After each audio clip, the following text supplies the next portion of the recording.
fine crowd it is.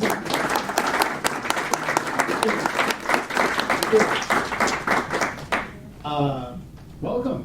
I see lots of healthy-looking people, including some past students who didn't have a sense to remember it from the first time.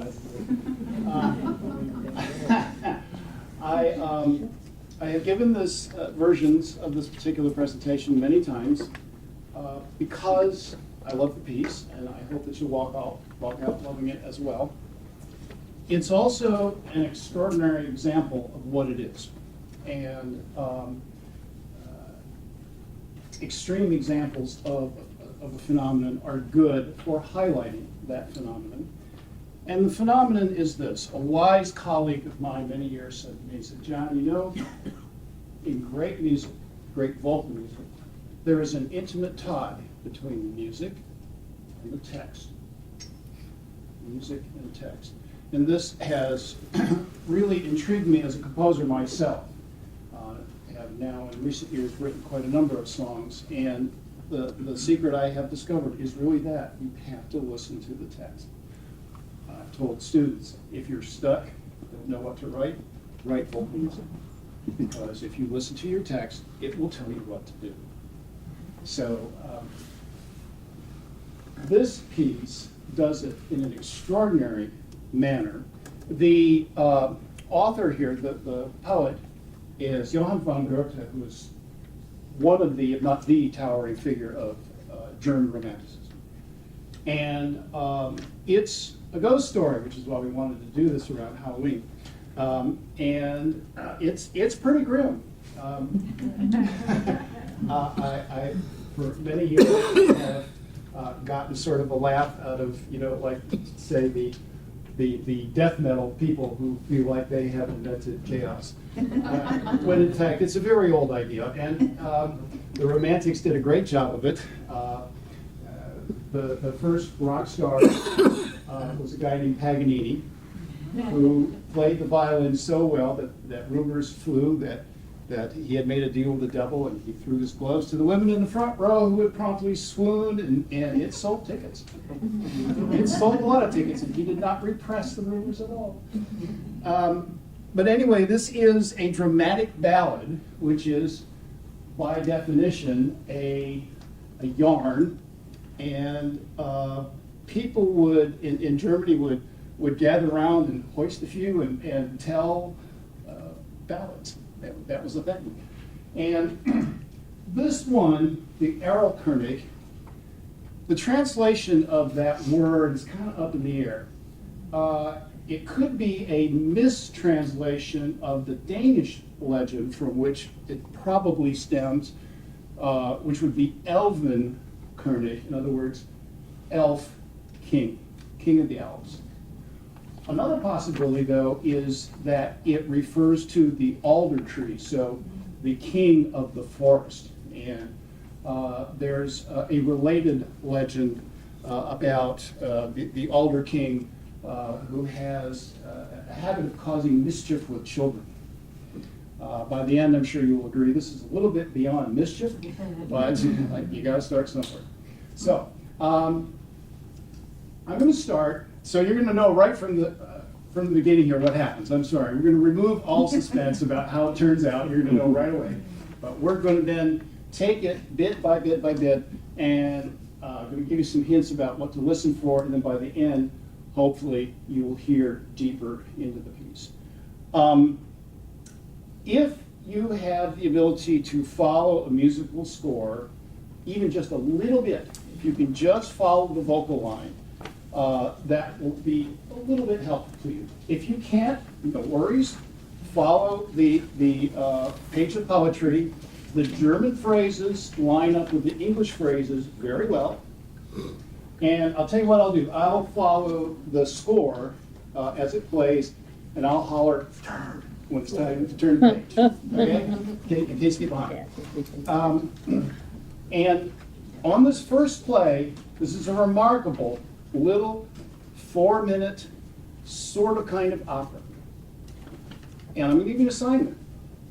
In this 4 minutes, you will be introduced to 5 characters. 5 sentient beings in this piece. And I want you to try to see if you can find all 5 of them, okay? Because this is going to be all about characterization and what Schubert does from one measure to the next to highlight each of these characters, okay? And it makes it a whole lot spookier just reading the book.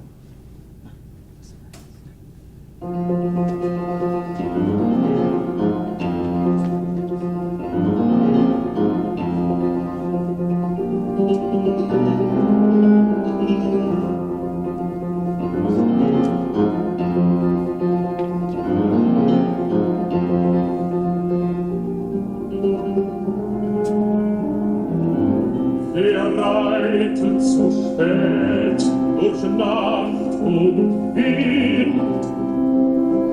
Es ist der Vater mit Next seinem page. Kind, der hat mit Gaben wohl den Arm, er fasst ihn sicher, er hält ihn fern.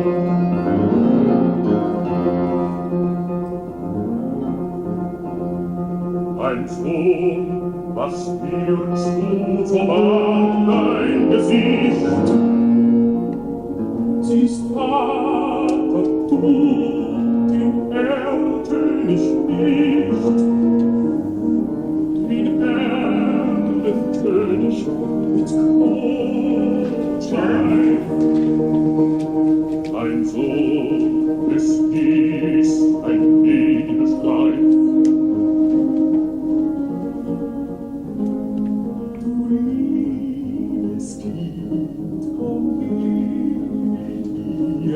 Gar schön spiel ich mit dir an Stunden, wenn sie da stand.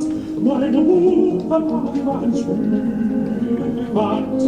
Mein Vater, und hörst du nicht, was Erlkönig mir leise verspricht? Sei ruhig, bleibe ruhig, mein Kind, in dürren Blättern säuselt der Wind. Fliegst feiner Knabe, du mit mir, meine Töchter sollen die Taten schön, meine Töchter führen den nächtlichen Reich. Sie wiegen und tanzen und singen dich ein, sie wiegen und tanzen und singen dich ein. Mein Vater, und siehst du nicht weit, der Königstöchter düster Nacht. Mein Sohn, ich sehe es genau, es scheinen die alten Weiden so blau.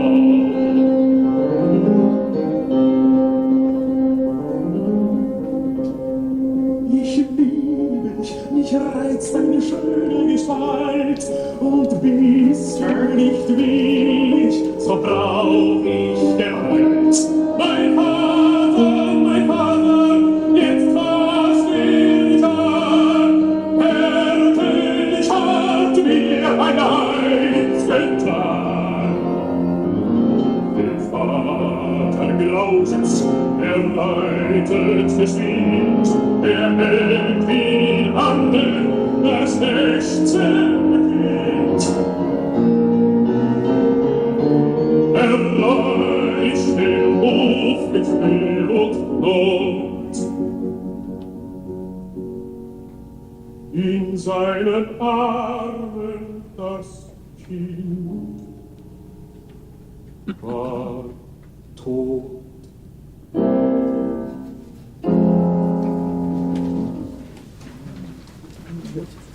I wish I'd thought of that.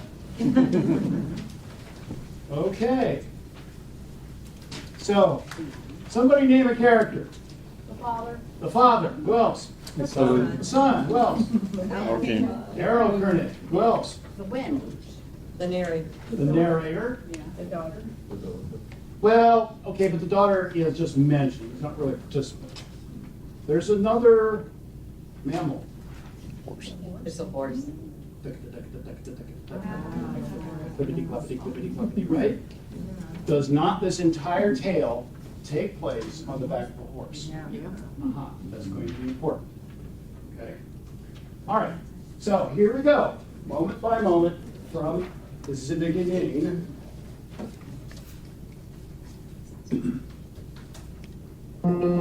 Okay.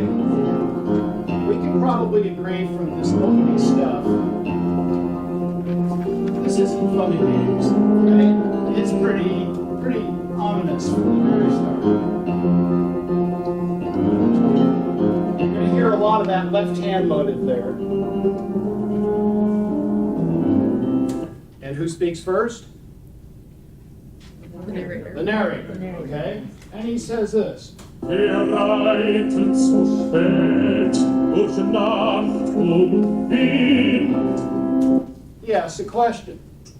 What makes it sound like a question? Who? Sorry? The word who. Well, okay, the word, yeah, but what musically makes it sound like a question? The Higher rising It pitch. goes up at the end. This is not an accident. Okay? Is this not the international signal for asking a question as you go up at the end, right? Pitch-wise, okay? And it's, you could argue this sort of a rhetorical question, right? What idiot is out on a night like this with a little kid? You know, is this a good idea? Probably not. Okay, so narrator talks to himself. He answers his own question. Es ist der Vater mit seinem Kind. Okay, that's a statement. What made it sound like a statement musically? It goes down. Da, da, da, right? I mean, that sounds final. It's an answer, right? Also, okay, now I'm going to try hard not to nerd out on theory here too much, but we gotta talk a little bit about this notion of being in a key. Okay, this is in G minor. Anybody hear that perfect pitch? Nobody? Good. Okay. So this is the key that it started in, and it makes your ear grab onto this note, thinking, oh, that's the home base. That's the note around which everything else swirls, right? And we go away from it, come back to it, go away from it, come back to it, right? And I can make you hear that note. If I do this, if I go, everyone sing the next note. Beautiful, okay? All right, that's what it means to be a key. And this sort of dark sound, I hate this stereotype of, oh, minor is sad, major is happy. We're going to do better than that. But minor keys do have this sort of darker flavor to them, to most people. And this is a minor key. Major would have been, okay, hear the difference? It's that darkness about it. And he uses this chord progression over and over again in different keys. This is something in the biz we call compositional integration. It means that the piece has something to do with itself. You don't just, oh, some of this would be nice, scribble, scribble, scribble. Some of this would be nice, scribble, scribble, scribble. And, so your form ends up being A, B, C, D, E, A, G, A.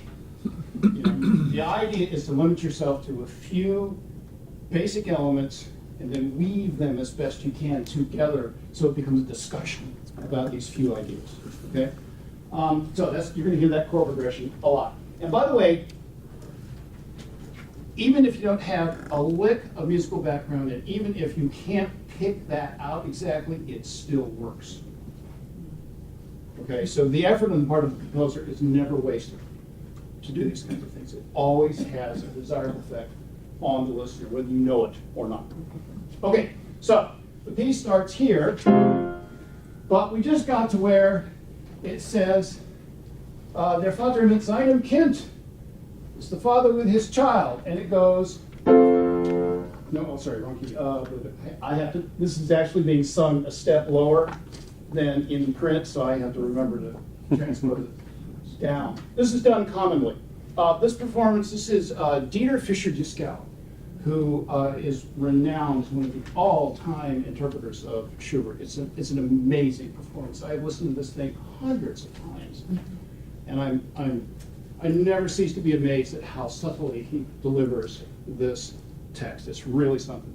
And this recording, by the way, and his accompanist is Gerald Moore, who is a legendary collaborative pianist, and one of the few people who play this sort of thing. This is really hard. Those octaves in the right hand, most people can't do it. I can. He was 19. See, I'm already starting to lock up, you know. So there's a trick you can do that I think Moore is using, where you go real fast. So you play them both, the lower one and the upper one. So it's and that's actually easier than trying to play them all. So that and the listener doesn't notice. By the way, Schubert couldn't play them either. and for himself, he wrote a version that has not triplets but just even eighth notes. So it just goes da da da da da da da da, which is not a good horse. But that he said, you know, I'm sorry I can't play the triplets. I wish I could, but I can't do it. And you know, something I've noticed from being around pianos here in the Music Museum is I can't imagine any piano of the day keeping up with this. Tom, can you? Was there a piano that could have an escapement that would let that happen? It's possible. You just have to be very, very good at it. Yeah. Well, it's a tall order even on a new piano. So yeah. Oh, and by the way, I should have mentioned also, this recording is from 1958. Can you believe that? Great fidelity for that era. And Schubert wrote this in 1815 at the ripe old age of 18. He was 18. This is Opus 1. Yeah, how about that? Okay, so there was a point I was going to make. Okay, so it started here. But we just did this. It went side of Kent. Can we all hear although that's major? Okay, it's a thing called the relative major. Don't worry about it, doesn't matter. But it's major. Why? Why there? Father isn't concerned. Okay, all right, he's not worried yet. Okay? It's not on yet. Yeah, what are we doing here? I mean, what's going on? Aren't we having some nice quality time here? Father son up for a nice ride in the middle of a hurricane. They're having a moment. Yeah, having a moment, exactly. Right. So, this is not an accident. This is designed to show, oh yeah, this is a nice thing. Father and son are out together, and he does that for a while. And then uses, there's that same chord progression, but now in major. But then it turns dark, and well here.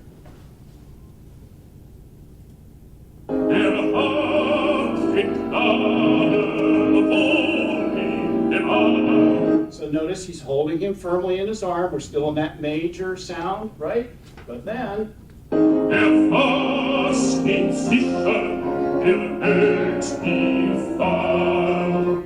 he's holding him firmly and warmly, and yet it went back to the minor. What does that signal to you? Yeah, it ain't going to be good enough, right? A little foreshadowing here, right? Okay, and then Schubert gives you 4 bars to worry about it. First loud, and then soft. So let's say you're watching typical cop procedural on TV. Okay, here's our hero, and here's the edge of a building. Okay, and he's looking for the bad guy. Is the music loud or is it soft? Soft. Soft, isn't it? Because that's what really builds tension. It's not the loud stuff. I mean, loud stuff is it's release, right? We're letting go of it. But when it's soft, we're wondering, when is it going to happen, right? Okay, so it makes it soft. Who speaks next? Father. The father. Okay. And he does this. Ein Sohn, was spürst du so warm dein Gesicht? What makes it sound like a question? What's up? What makes it sound like the father? It's low, deep voice. It's low notes. Right? Okay, this is not an accent. And in fact, the father gets the lowest notes in the piece. Okay. Who speaks next? Son. And as all of you parents know well, very often your child answers a question with another question. Right? And that's what happens here. Siehst Vater, du den Erlkönig nicht. What makes it sound like a question? What's up? What makes it sound like the child? It's the highest notes, right? And there's another interesting thing about this little bit. See, fa. Can you all hear that note is dissonant? That note has to resolve. Vater. So father gets a dissonance. Den Erlkönig. And Erlkönig gets a dissonance. Right? Sorry about the singing. Den Erlkönig mit Großwein. And notice he does it again with the dissonance. Den Erlkönig mit Kron und Scheiß. Right? So it's Erlkönig and the crown get, these big important nouns, they get the dissonances, right? To make them stand out. Okay? So, who speaks next? Father. And he says this. Dein Sohn ist dies, ein Niederschleif. Okay, parents, we've all done this, right? You don't really know what the problem is, so you make something up, right? Just to make it go away. So, and he's not very convincing, but it's the best he's got. And do we not have some pretty low notes here? Right? Very low notes. And it doesn't go up, it's not a question. He's saying, this is what's going on, even though it's BS. Okay. All right, so who speaks next? King. Erlkönig. And he speaks this way.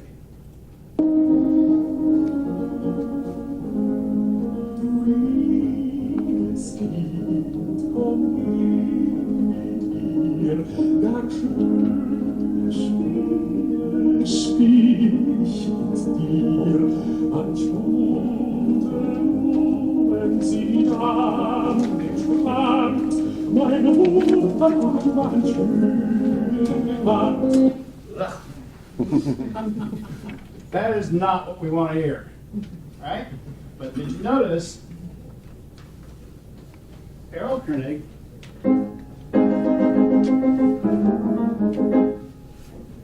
is he in major or minor? Major. He's speaking in major. This is called romantic irony, that we make him all the ickier by giving him really the only extended speeches in major key. Right? It accentuates his evil rather than mitigating it. Right?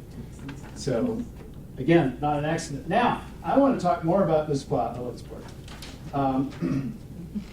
Did you notice that the piano accompaniment changed? Mm-hmm. Right? Now instead of the constant octave, he's doing boom, ba, ba, boom, ba, ba, boom, ba, ba, boom, ba, ba. Okay? Now, this serves a couple of purposes. One is very practical. It gives the poor piano player a rest. Because this is a little bit easier. Okay, so that's good. But I ask you this: who can hear Erlkönig? A child. A child. Does the father hear? No. Does the horse care? No. Okay. So, Erlkönig and the child occupy this little parallel universe, right? Still on the back of a horse, we still got clippity cloppity, right? But it gets very quiet, which makes not that plus the major makes it really sinister. I mean, ugh, right? Okay, so this change in the accompaniment is symbolic of the this slightly different parallel reality that only the child and Erlkönig are aware of. And yet they continue traveling through the forest. Okay? All right. That's a stroke of genius, I think, and as I'm sure the piano player thanked him as well. Okay. So on hearing this, the child does what any sensible child would do. He screams. Mein Vater, und hörst du nicht, was Erlkönig mir leise verspricht? Did you notice the wonderful way in which Sigal sings that last line? It's a little breathy. You know, it's like, you know, you're not going to be very clear of tone if you're worried about Erlkönig getting you, right? Okay.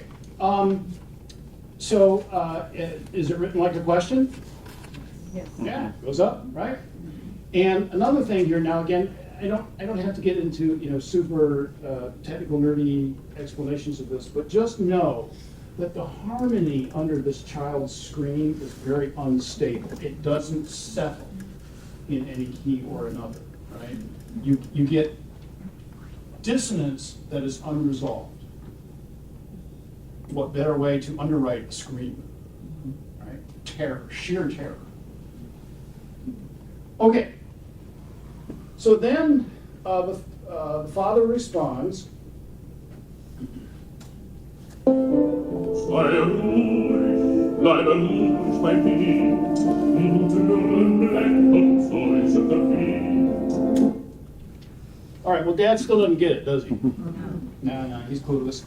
And this German command form here, sei ruhig, it's just a little bit, you know, chill out, kid. You know, it's a little impatient, maybe, you know, he's tired of the questions. And so he makes up some more BS, right? What is it this time? It's the leaves in the wind. Yeah, right, sure. Okay, so we have the second episode of that. And then who speaks next? Erlkönig again. And he does this.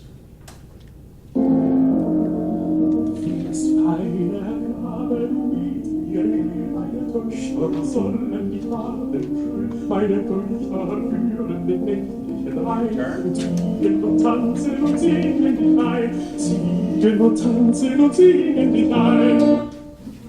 Okay, that wasn't what we wanted to hear either. Okay, can you say what is something similar about this approach to Erlkönig's first speech? I'm sorry? Oh, I heard somebody over in this direction say softer. Yeah, okay, good. What else is similar? Higher notes that he's singing in. Yeah, okay. Higher than the father, certainly. Okay, what else? It is playful. Sickeningly playful, but playful, right? Okay. In fact, is it not kind of a children's tune if you just sang that melody by itself? You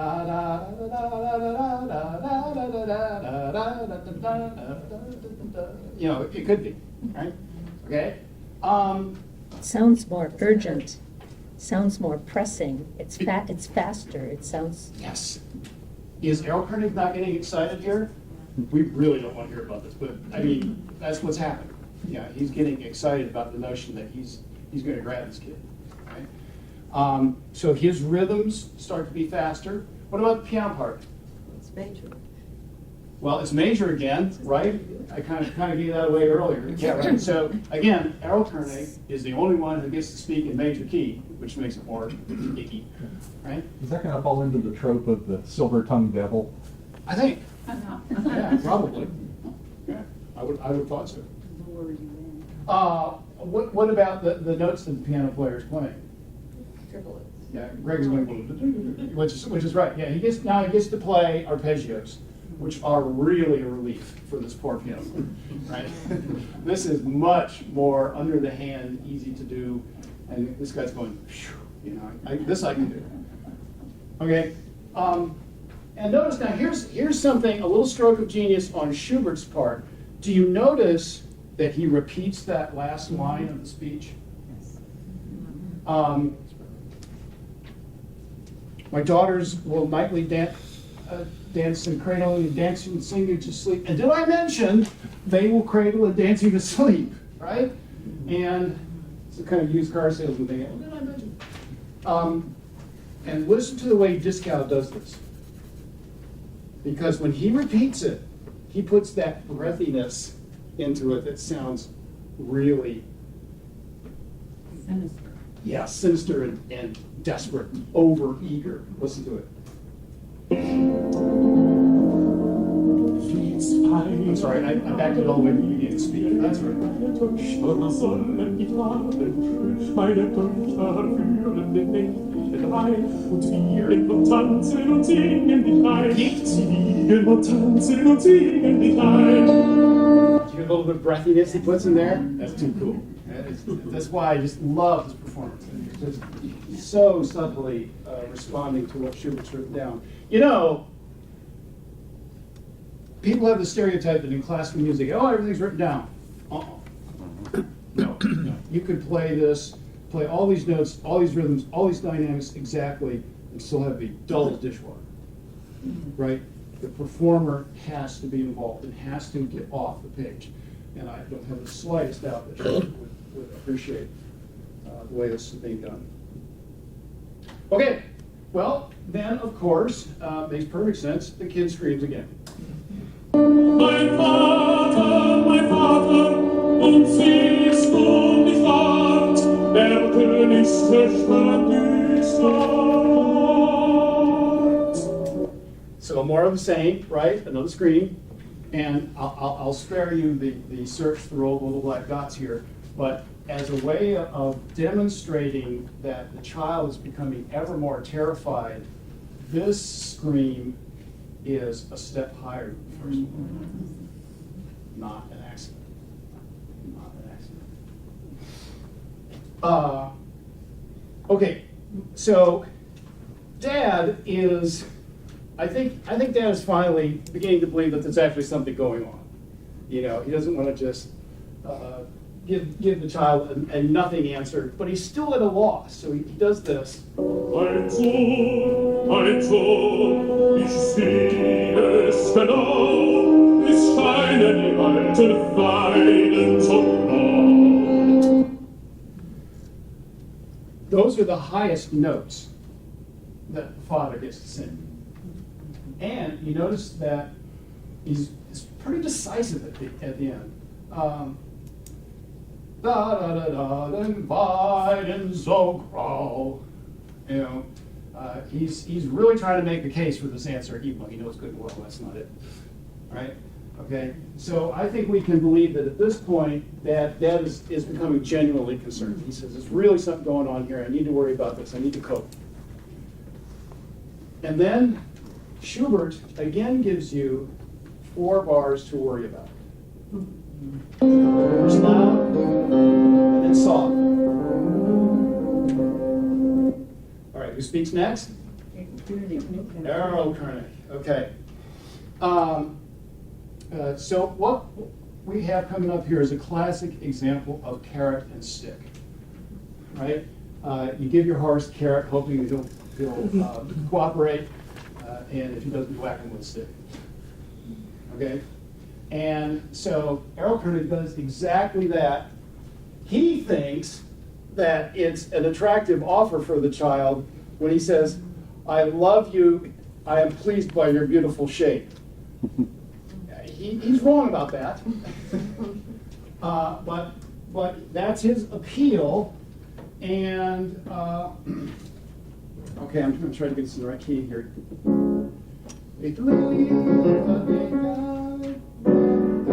Sorry. Hear that same chord progression? Same one. So that's the carrot part in E flat major. But then, sorry, and then Schubert takes you immediately to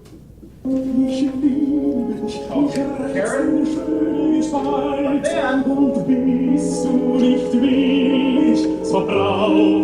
then, did you hear her go back to minor? Yeah. It went back to D minor there. Okay? So, there you have it. 3 bars for carrot, 3 bars for stick. And then, of course, the child has one more scream left in him. My father, jetzt was will Tag, Erlkönig hat mir ein Eis getan. Can you hear the wide vibrato in his voice at the end there? Just barely hanging on. Dad, come on, I'm terrified. So, and then in addition to the way Sigal is doing it, this scream is yet another step higher than the previous one. It's too cool. Okay, I'm going to try to play just that little bit again and listen to the way Sigal just lets something he would never do in the middle of a song except when it really calls for it, like this. It's that dramatic, over the top. So brauch ich der Eis. Mein Vater, jetzt was will Tag, Erlkönig hat mir ein Eis getan. Okay, who's going to take us to the end of the piece? The narrator is going to take us there, okay? And it goes. Der Vater Glauses, leitet das Lied, hält wie alle das Ächzen beginnt. Okay, you notice how the vocal line climbs, right? To underscore the notion that, okay, Dad is really worried now, and he's riding as fast as he can. We're going to try to get back to the courtyard to save the kid, right? And Schubert is going to toy with you. He's going to prey upon your emotions and how you would like things to go. Does that chromatic scale climb?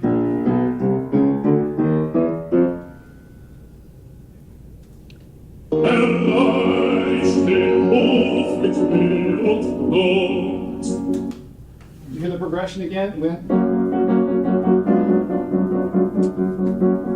Major, yes? Maybe we made it. Right?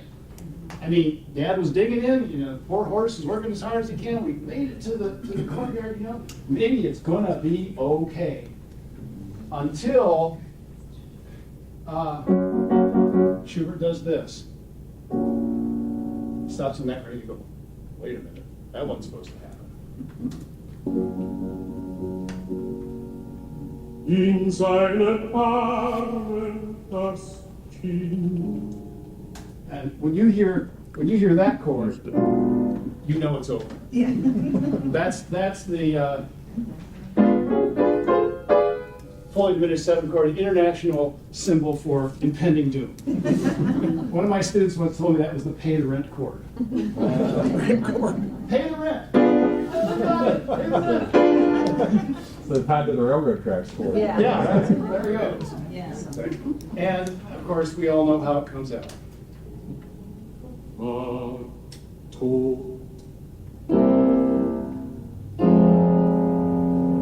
So I think our exasperation, our frustration at the ending is emphasized all the more by making that last line unaccompanied. Stark. So can you see how Schubert, line to line, all these little things add up to make it more dramatic than it could possibly have been if you just read the Durham Poem. Right? And by the way, that's the justification for writing a song. You have 2 things that can stand on their own very easily. Got music, doesn't need words. Got words, they don't need music. So if you're going to combine them, then by definition, both have to sort of compromise in this collaboration. And so that collaboration better be subtle, right? It better be rational, thought out, effective, so that we don't mind giving up a little attention for each or the other, right? And I wasn't kidding when I told you I've heard this 100 times. I probably heard this 500 times. And it's one of those pieces that, and this goes across styles, by the way. It doesn't have anything to do with this being classical music. It's just a piece of music with great depth in which you never get it all. it makes it worth hearing again. Unlike some pop songs where after 8 or 10 hearing you think, oh, I got it, on to the next one, right? But this, for a lifetime, I got to know this piece like 35 years ago, and still I go back to it. Okay, so I'm still going to play it again from the start, and then I have a really fun punchline. And I'll holler out patience, and again, I would hope that you would hear it more deeply, having been through this minute dissection here, that you would make the associations between what the music is doing and what the words are talking about. Okay? From the top.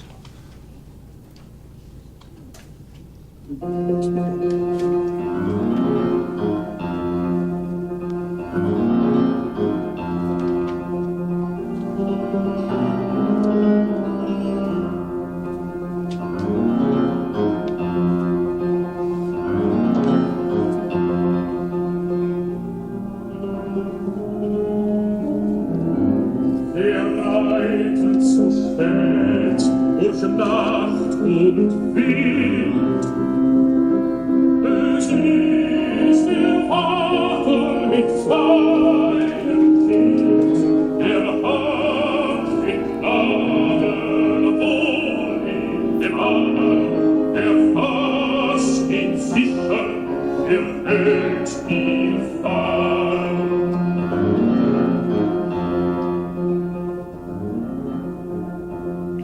Mein Sohn, was führst du so an dein Gesicht?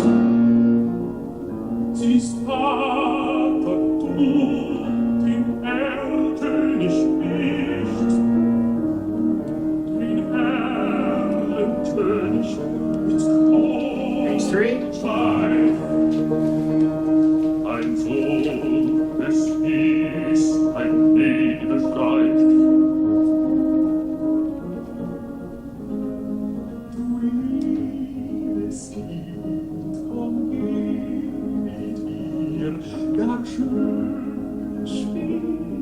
Spiel ich mit dir, manchmal ruhen sie dann den Strand. Meine Mutter war ein Schwülen gemacht. Mein Vater, und hörest du nicht, was Erlkönig mir leise verspricht? Sei ruhig, bleibe ruhig, mein Kind, in dürren Blättern säusender Wind. Fliegst feiner Knabe, du mit dir, meine Töchter sollen dich warten schön, meine Töchter führen den nächtlichen Rhein. Sie liegen und tanzen und singen dich ein, sie liegen und tanzen und singen dich ein. Mein Vater, und siehst du nicht Land, der Königstöchter düster Nacht. Mein Sohn, ich sehe es genau, es scheinen die alten Weiden so blau.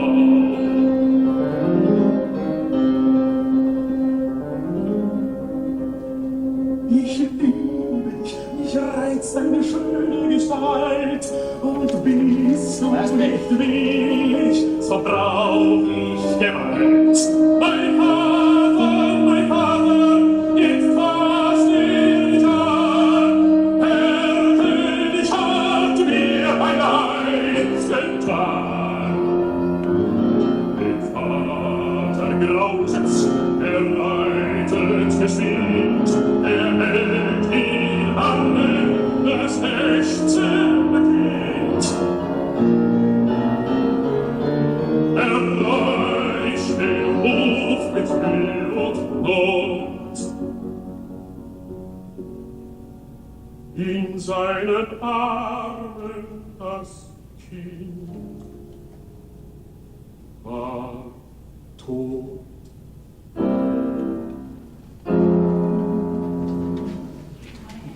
tools.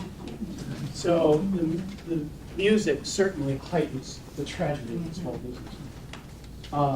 The poem, by the way, comes out of a German aesthetic school in the sort of late 18th century called Sturm und Drang, storm and stress. Paintings of shipwrecks were popular, this kind of stuff. Speaking of Death Note. So it comes out of that tradition, and the Romantics were all about striving for the unattainable, and things are going to go wrong, and mystical forces are working against us, this kind of thing. There's a lot of that, and this plays right into it. Okay, now, let me show you one of my favorite things about this. I'm sorry, this is going to get a little nerdy here, but it won't, I promise it won't hurt, it won't take long. Okay. So here we have, this is the key of G minor, key of the piece. Erlkönig's first speech is in B flat major. His second speech is in C major. The 4 bars of worrying music that Schubert puts in the middle is D minor. The caret is in E flat major. The stick is in D minor. The child's last scream, even though it doesn't settle in a key, is nonetheless in a key. You can be a key without it settling there. Don't worry about it. It's fine. Is in B flat minor. And then, of course, the piece ends in G minor. Okay, now my former students have to recuse themselves on this. You can't say. Can anybody see what that is? I'll tell you what, I'll give you a little hint. There's a little bit of F major right in here, which gives us the leading tone to E flat major, so this note's kind of important. Anybody see what that is? Horse? It's a horsey, yeah.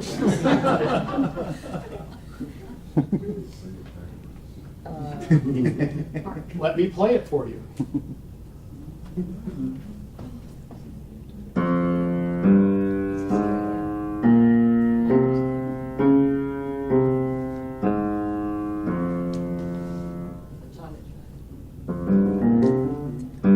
Sorry. The thing that he plays at the beginning.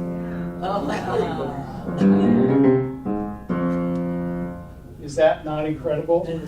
That is really interesting. The sequence of keys through the piece retraces the lick that you hear in the Canalettian the whole time. Is that cool? So almost inevitably, even if they don't say it out loud, people have the question, how does he think of a thing like that? It comes from a sublime level of fluency with the stuff of music that allows Schubert to see the whole piece at once. Maybe not every note, not every detail, but he can see what the grand plan is going to be and then fill in the details about it. There's an anecdote that somebody handed him this poem. Remember, he's 18, right? Somebody hands him this poem and says, "Hey, Frank, you ought to write a song on this one." And then he kind of paces around for a while, grumbles a little bit, sits down and writes this out in the space of a couple hours. Now, to be fair, it's actually his 3rd revision that you're listening to, right? So he made refinements. But he got the most of it on the first try. Everybody talks about how Mozart wrote music like breathing. It was true. So did this guy. In fact, in total output, I believe Schubert wrote more. I mean, just songs, piano music, 9 symphonies, innumerable chamber pieces, just on and on and on, choral works. And Schubert was the classic, no common sense artist who got up about 10 a.m., wrote music like crazy until 2 or 3, and then went to the cafes. and he there's a recorded remark by him that Yeah, I write the last measure, and I pick up a piece of paper and I start another one. You know, it's just a compulsion. And to really nerd out here, gives me a chance to use the red one. The father, this speech is in B minor, this one's in C sharp minor. So he fills in the chromatic scale, which you heard in the piano left hand at the end, da, da, da, da, da, that gradual climb. That's been sort of foreshadowed as well. So the father, in a lot of ways, gets his own keys. So again, there's that character that character association, you know, illustration. Any questions? Yeah. If this is Opus 1 at 18, Yeah, tell me about it. what, he must have noodled around a whole lot when he was a kid. Where, was his father a composer? No, his father was a school teacher. Yeah, he was just one of those things. Probably some of you Schubert fans, you know the Unfinished Symphony, right? Which is just two movements, but it's a great piece. It was almost lost. Robert Schumann, much later, it was brought to his attention. It was discovered in some of Schubert's papers by his surviving brother, long after his death, and he sent Schumann, "Hey, check this out." Unfinished Symphony. Yes, sir. So for a lot of composers, there was a great deal of music that was written. When something got acceptance, when they recognized that it had a certain importance, that's when they would assign an opus number to it. But when they say opus 1, that doesn't mean first thing I ever wrote. No, it doesn't. But like Beethoven waited a little while before he would assign an opus number to something that he was putting together, just to make sure that, yeah, I'm on the right track here. It was 6 years from the composing of this to giving it an opus number. But it met with audience approval, enthusiasm right away. And so people encouraged him to run with this piece as well as others, of course. In Vienna, where Schubert lived his entire productive life, all 31 years of it, they had these events, his supporters put together these events called Schubertiads, where they would assemble in somebody's house that had a big assembly room and a piano, and the poor guy would have to sit there and sweat away playing for 3 and 4 hours. Hey, Franz, play this one. Oh, on and on and on. But it gave him, an endless opportunity to test out his ideas. I mean, this was a sympathetic audience who, he could try wacky stuff, and they would go with him. Schubert is every bit as revolutionary in harmony, at least, to Beethoven. Probably in melody too. His melody is his melody is generally more lyrical. Beethoven's melody, and these guys are almost exactly contemporaries, right? Beethoven's melody is more instrumental. You don't get da da da da, da da da da da da da da. That doesn't sound like somebody singing, but da da da da da da da da. Second theme of the first movement of Unfinished Symphony. Very lyrical. You can imagine somebody singing that easily. Cantabile? Yeah. Cantabile. Okay, other questions? You must have some. No? Yes, sir. You want to get these on? Oh, yes. Okay, we withheld some information so as not to give away all the secrets at the beginning. But I have some information sheets for you with some trivia about. Here. Feel like I'm back in class. I am. Take one down. Trivia about Schubert and Erlkönig itself, and then on the back some fun anecdotes about this piece. One of my favorite ones. Oh, there's a couple good ones. One is that Goethe, when he heard Erlkönig, he didn't like it. And it's almost certainly because of the piano part. That, he thought the piano part distracted from his divine poetry too much.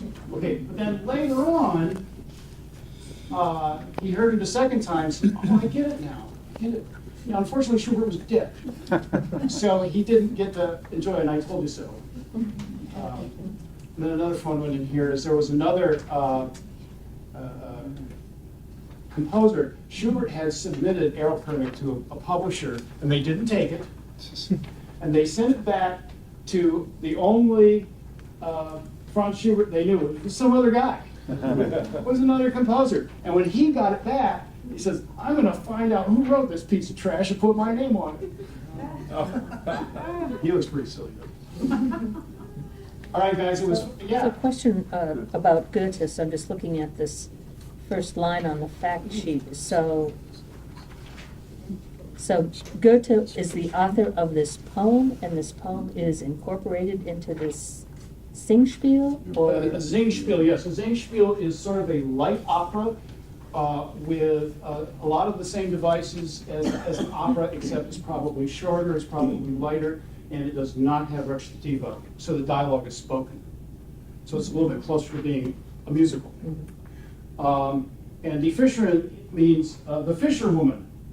Now, what this could possibly have to do with a fisherwoman, I have no idea. I've never been able to find a score of Die Fischerin, so I still don't know. If anyone finds out, send me an email. But other parts of Die Fischerin were not written by Goethe, is that correct? Or is the whole thing? No, the text would be all his. Okay. Yeah. Goethe was quite a guy. He also was somewhat of a composer. He wrote a sequel to Mozart's Magic Flute. And he made scientific contributions, including the field of optics. So he got around. He was a smart guy. And he knew it. Anybody else? Yes, ma'am. How did Schubert die? Probably syphilis. Okay, what's that? There were no antibiotics, and nobody knew better. And as I think I mentioned before, he had no sense. He was brilliant, but yeah. Okay, guys, it was fun. I'll hang around.